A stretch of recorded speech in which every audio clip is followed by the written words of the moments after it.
झांसी में कृषि मंत्री उत्तर प्रदेश शासन सूर्य प्रताप शाही की अध्यक्षता में पंडित दीनदयाल उपाध्याय सभागार में मंडलीय खरीफ उत्पादकता 2024 गोष्ठी का आयोजन किया गया। झांसी मंडल सहित चित्रकूट धाम मंडल एवं कानपुर मंडल के अधिकारी व किसान शामिल हुए। गोष्ठी में विभिन्न विभागों के प्रमुख सचिव भी रहे उपस्थित। विभागीय योजनाओं की दी जानकारी। खरीफ उत्पादकता गोष्ठी 2024 में कृषक वैज्ञानिक संवाद के दौरान उन्नतशील कृषि की जानकारी दी गई।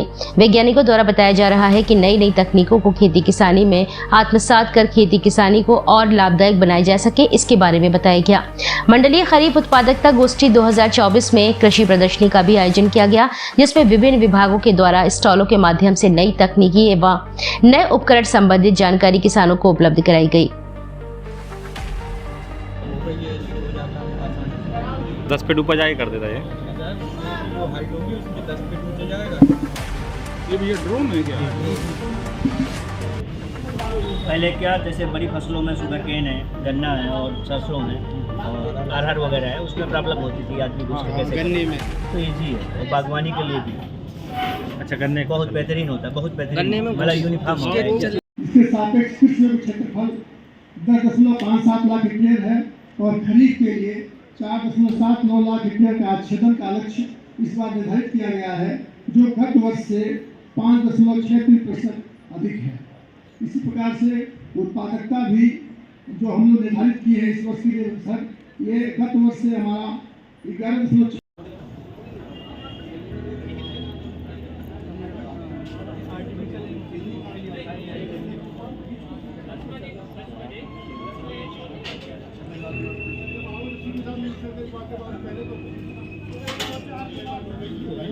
जी है सर, जी है ना, ये आप लोग की बेचते हैं। हाँ एक रहता है और रात में तापमान कम हो जाता है। वर्षा की अनिश्चितता से फसलों का उत्पादन प्रभावित होता रहता है और इस समय दिन का तापमान 37 से 40 डिग्री तक है।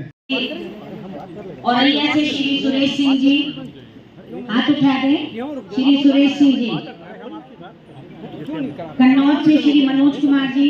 मैं बात करूंगा कृषि मंत्री से, बात ऊपर पहुंच गए, माइक ऊपर पहुंचा दीजिए भैया, सबसे पहले महोदय हेलो नहीं बात करेंगे, पूछ ले रहे हैं क्यों आप क्यों कमल किशोर जी कानपुर नगर।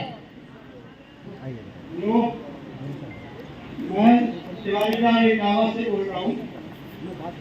मैं क्या है, आप ज़्यादातर जैविक खेती करते हो, जैविक खेती को ही हम लोग मांग करते हैं।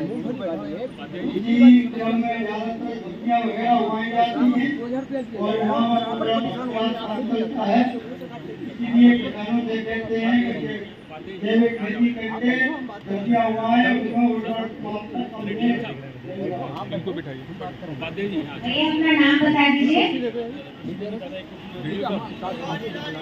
हाँ और तिवारी जी। अब श्री कमल किशोर जी कानपुर नगर।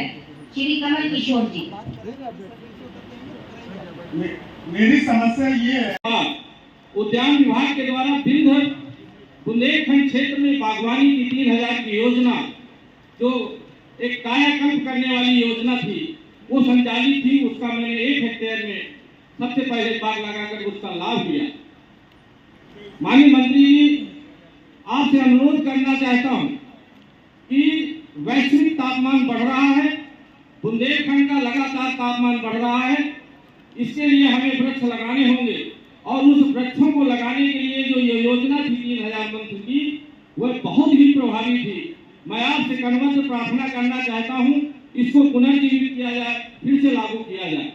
महोदय, मुझे आज बताते हुए बड़ा हर्ष हो रहा है कि आज 2 हेक्टेयर में 350 अमरूद के 1 दर्जन वैरायटी और 150 आम के 1 दर्जन वैरायटियां पेड़ के चारों तरफ मैंने इमारती की लकड़ी के रूप में करौंदा और सागौन के पेड़ लगा रखे हैं।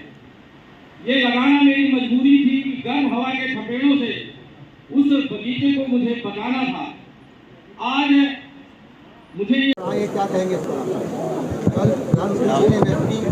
देखिए, मैं प्रधानमंत्री जी को बहुत बहुत धन्यवाद देता हूं उत्तर प्रदेश के सभी किसान भाइयों की ओर से कि उन्होंने खरीफ की फसल लगने के पहले ही खरीफ के फसलों का न्यूनतम समर्थन मूल्य कल घोषित उनकी सरकार ने किया है और दलहन और तिलहन पर विशेष रूप से फोकस करते हुए उसकी कीमतों में भारी इजाफा किया है।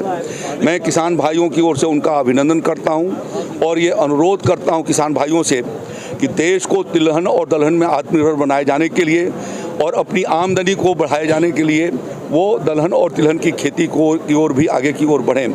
अभी 2 दिन पहले 18 जून को आदरणीय प्रधानमंत्री जी ने प्रधानमंत्री किसान सम्मान निधि की 17वीं किस्त जारी किया, जिसके माध्यम से देश भर के 9 करोड़ 30 लाख से ज़्यादा किसानों को 20,000 करोड़ रुपए उनके खातों में पहुंच गए और उसमें उत्तर प्रदेश के हमारे 2 करोड़ 9 लाख किसान भाइयों को 4,376 करोड़ रुपए आज से 2 दिन पहले पहुंच गए। उनके मोबाइल पर उसके मैसेज आ गए, उनके खातों में पहुंच गए और किसान भाइयों को अब खरीफ की फसल के भीतर अपने खाद बीज पानी के लिए किसी साहूकार के पास जाना नहीं होगा। उनको साहूकारों से मुक्ति दिला करके आदरणीय प्रधानमंत्री जी ने खेती के और किसानों को जो ताकत दी है उसके लिए उनको